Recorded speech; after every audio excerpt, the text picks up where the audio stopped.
जाता नी नैहर भोला बाए बाए बाए भंगिया खातिर न करी हाय हाय हाय। जाता नी नैहर भोला बाए बाए बाए भंगिया खातिर न करी हाय हाय हाय। रहे के पड़ी तोहरा अब भंगिया बिन, रहे के पड़ी तोहरा अब भंगिया बिन। गौरा देव घर में का देव घर में गौरा देव घर में ले बैजा के 2 कट्ठा जमीन। जे बैठे भांग पीसे के मशीन। गौरा देव घर में ले बैजा के 2 कट्ठा जमीन।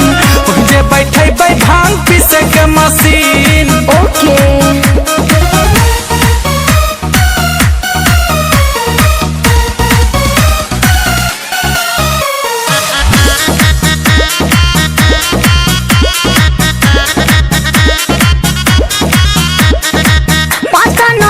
भांग पीसे के पड़ी हमारा दिन रात जी।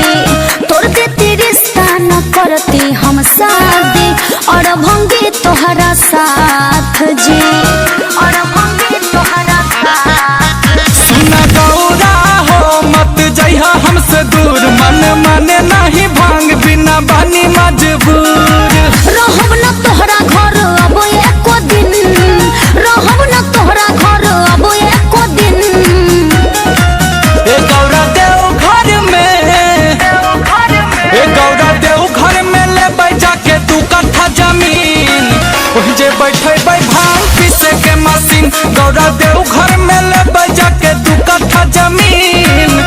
जे बैठे भांग भांग भांग पीसे के मशीन। फुसलाई मत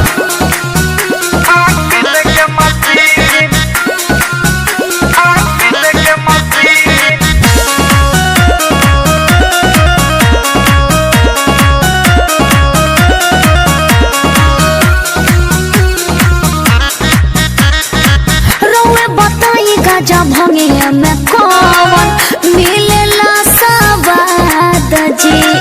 दिनों दिन रौर दहिया के दासा भइल जाता खराब जी।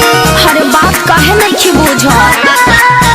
हमर गौरा हो मन करा ना उदास। हमरा खातिर गांजा भांग धतूरा बे बखास। गुंजन मन मारू भक्ति में बली, गुंजन मन मारू भक्ति में बली।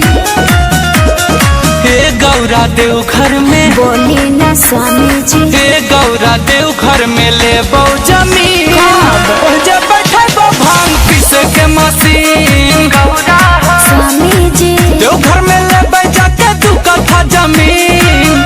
जे बैठे भांग भांग भांग भांग भांग पीसे के मशीन। हम भी पीबे और हमर सब चिलवो पीते। ठीक बात।